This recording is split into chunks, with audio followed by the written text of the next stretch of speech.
Estamos ahí, ¿verdad? De no conservación de la verdad. Al hablar de alguien que no conservó la verdad, admitimos que primero tenía la verdad. Tenían la verdad ellos, pero resbalaron de ella. Esa es la misma exhortación de Hebreos 2:1. Atendamos a las cosas que hemos oído, no sea, miren la expresión ahí, que nos deslicemos. Luego advierte, ¿cómo escaparemos nosotros si descuidamos una salvación tan grande?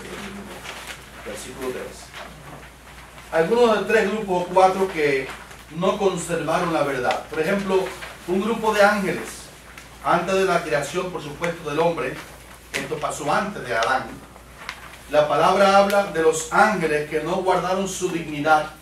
Judas 1:6 lo dice. Ahora son demonios. Dios los ha guardado bajo oscuridad en prisiones eternas para el juicio del gran día.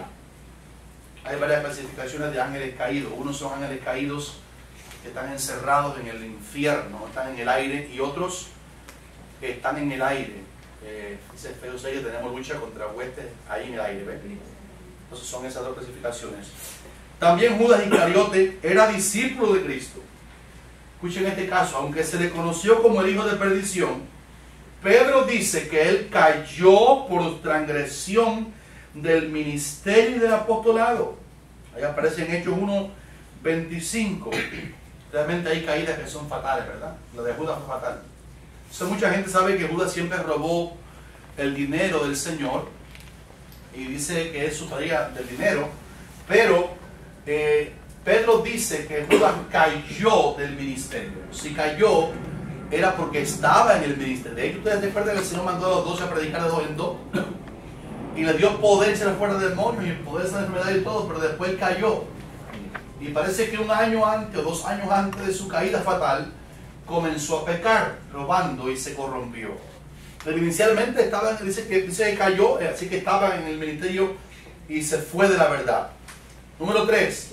Pedro y Bernabé momentáneamente se apartaron. Ahí hay nada de más. Quítenla. Se apartaron de la verdad en una coyuntura entre gentiles y judíos en Antioquía. Dice que comía Pedro con los gentiles mientras los judíos no lo veían. Al llegar los judíos no lo hacía más. Y Pablo lo acusó de frente como hipocresía junto con Bernabé, porque no era imparcial. Y si yo saludo a Arnel ante un hermano y después ante otro no, mi amistad con él es falsa.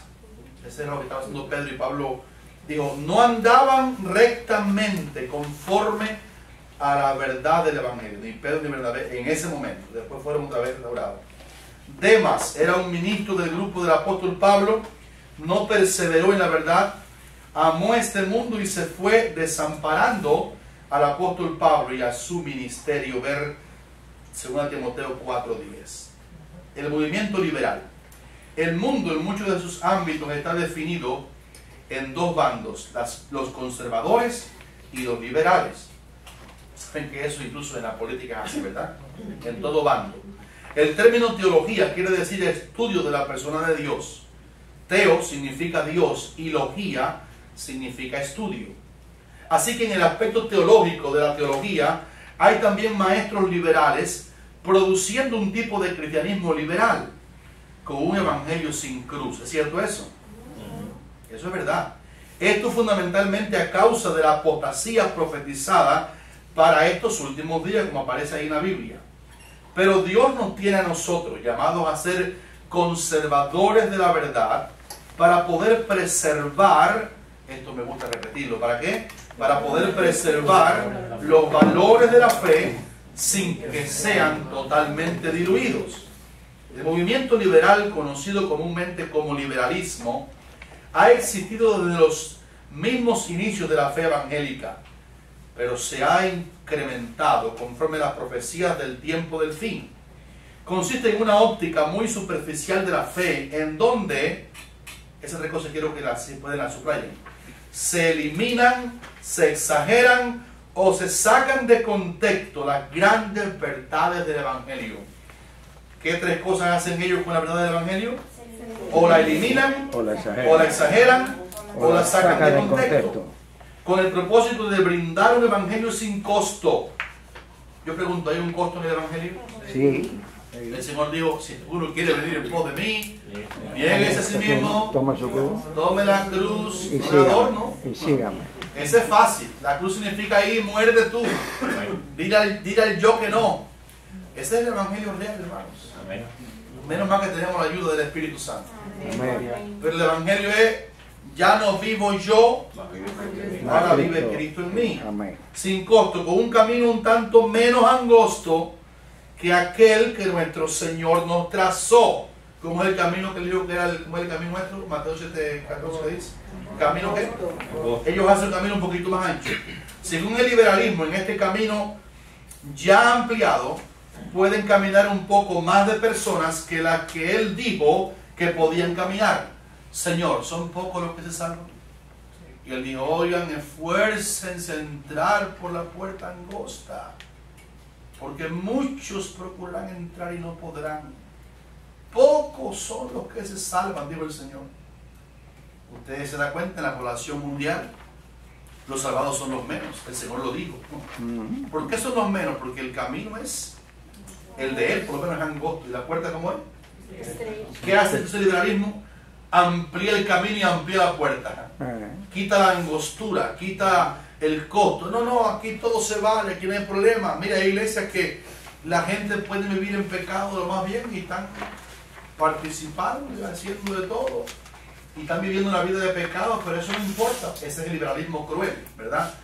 La puerta que ellos intentan usar para entrar al cielo es un poco más ancha que aquella estrecha que Jesús identificó como la que lleva a la vida.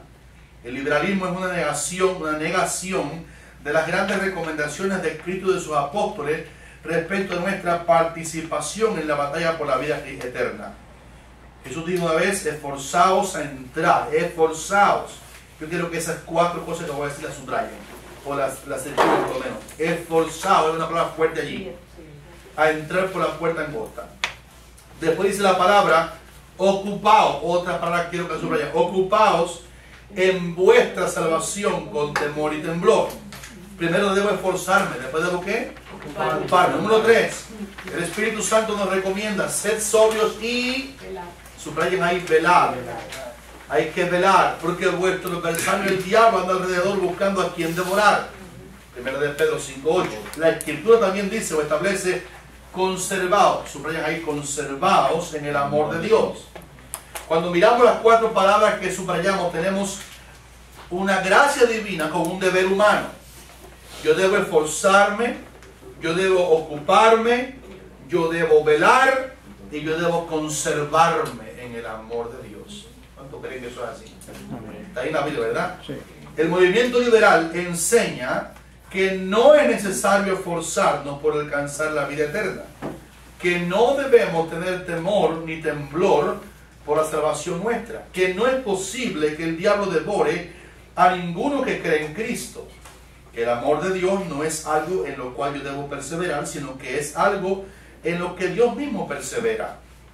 Si al Evangelio le falta la cruz, o sea, el mensaje y la participación de los padecimientos de Cristo, no se puede llamar realmente Evangelio. ¿Está claro eso, verdad? Pertenece al Evangelio diferente, o sea, al otro Evangelio que mencionara el apóstol Pablo en Gálatas 1:6 y versículo 8, definiendo así la enseñanza falsa concerniente a Dios. El modernismo teológico es una amenaza a la verdad doctrinal de la palabra de Dios. Ya hay lo que se conoce como posmodernismo, un modernismo desenfrenado, destruyendo a su paso todo lo que no sepa preservar la verdad. A ti y a mí no nos pasará eso en el nombre del Señor.